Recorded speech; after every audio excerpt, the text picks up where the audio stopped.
The Jewish Council on Urban Affairs, a social justice group which has been tracking and grading the progress of the City of Chicago's public services since 2007, recently announced the city officials' continual failure in adequately and fairly addressing the issues impacting low-income and working-class families.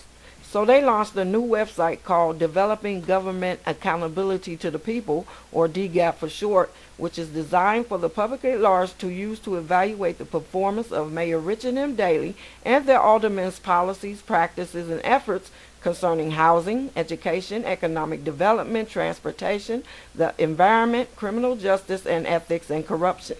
Here's more about what went on at JCUA's press conference and meeting with community organizations about the DGAP report card and website at the Chicago Temple on March 17, 2010. Folks in our city that are getting great services, that are getting good education, but a lot of people who aren't. And a lot of people are being underserved. And there's a lack of equity across the board. And so we are saying that, so the first piece is that our evaluation is that the city is underperforming. The second piece in terms of moving towards reform, and that's why we have the recommendation section. I mean, the grades are really a place to start the dialogue with our officials to say, you're underperforming based on our criteria. Here are a list of recommendations. We have over 30. They're listed on a board in the other room that we want you to adopt. And we want to work with you as the people that put you into office. We want to work with you to solve the problems and have a more equitable city for everyone. I was involved in the ethics and corruption section of the report. The city improved from F to D plus. That is an improvement primarily because of the Inspector Generals and the work that they have done, particularly when David Hoffman was Inspector General for the City of Chicago. Also for some of the work which has been done by David Orr and Miguel de Valle in providing more transparency on the voting patterns of the elected officials. There's been some transparency improvements. However, we still have in the state of Illinois 1,500 public officials who've gone to jail for public corruption since 1970. That number continues at about the same pace. The corruption tax is still near something like, at a minimum, $500 million a year. Some people say that it's billions of dollars a year in waste, corruption, and misspent money by our governments.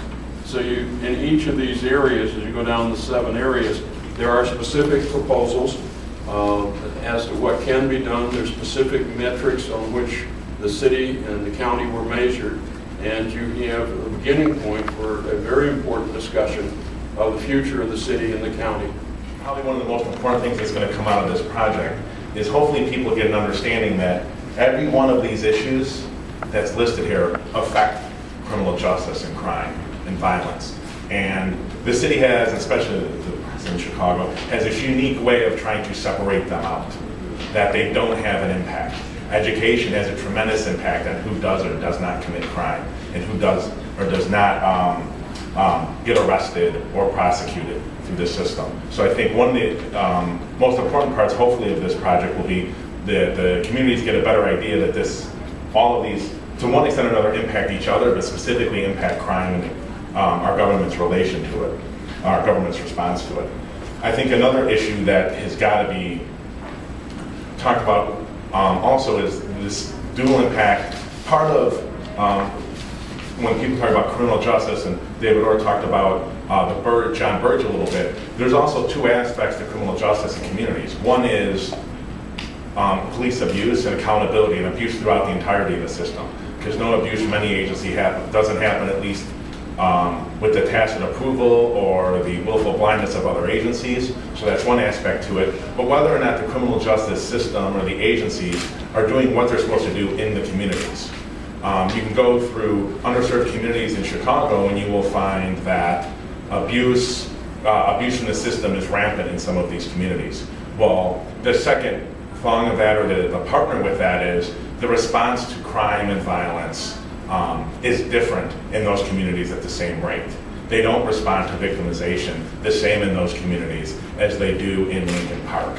As part of the Justice Project, I talked to communities all over the city, and that has been something I've heard repeatedly all over the city, especially in underserved communities, is that they know that the response to victimization in their communities is not being listened to, or that is at least their assumption of being on the ground, but they lack the information to be able to prove that, to make their case. Even though there are community policing meetings, CAPS meetings, and there's good and bad that go with them, they lack the information to have a real strong voice in being able to make a case to those officers or the district commander or the state's attorney's office for their willful blindness and issues of the courts. They lack the information to be able to make the case that, for example, sexual assault is much highly or much strongly responded to in Lincoln Park or other aspects of the city than it would be in Woodlawn or Inglewood, North Lawndale, any little village.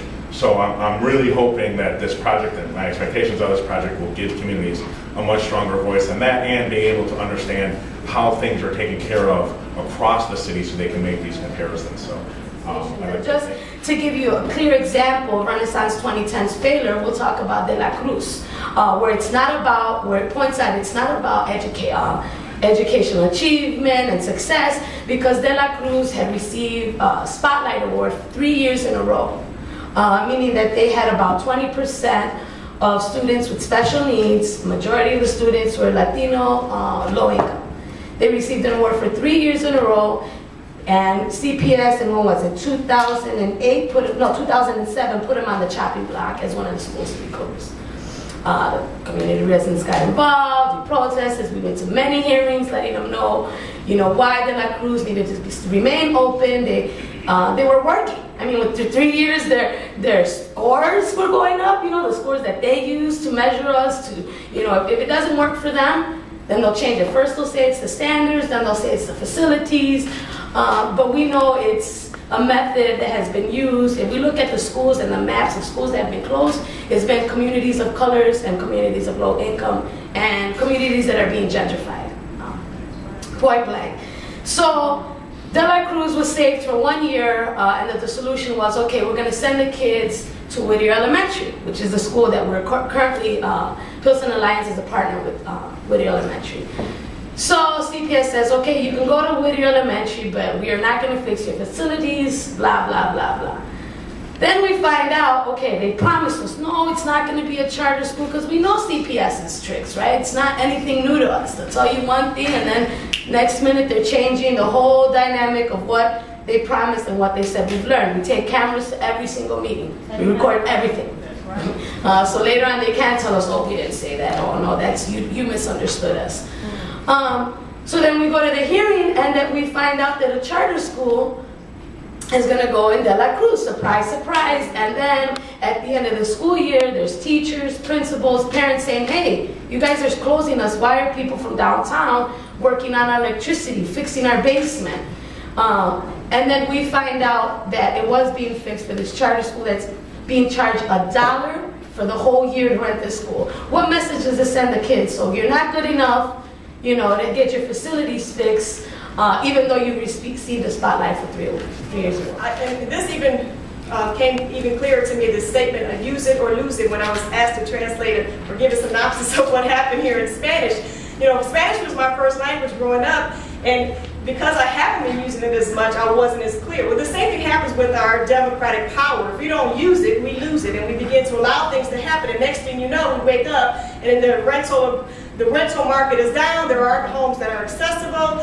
The public housing is torn down, and here we are in year 9, and things haven't been done as promised. So if we don't use it, we don't use that democratic power that we have as voters, as organized people, then we begin to just, we turn around and next thing you know, the grade is an F on issues that are important to us. And so that's the way that Northside Power has been operating. We'll continue to do that. We believe that, we are the ones we've been waiting for, and we'll continue to do the work. Housing is an issue that came up through a democratic process, and we'll continue to work on it. And we will continue with the fight until we have victory with this RIF, and we'll keep discussion. And right now, there isn't. And hopefully with this report, we begin to start talking about how there will be a discussion, where those resources will be applied, who's going to benefit, where those jobs are going to be, where the housing is going to be, how that's going to be spent.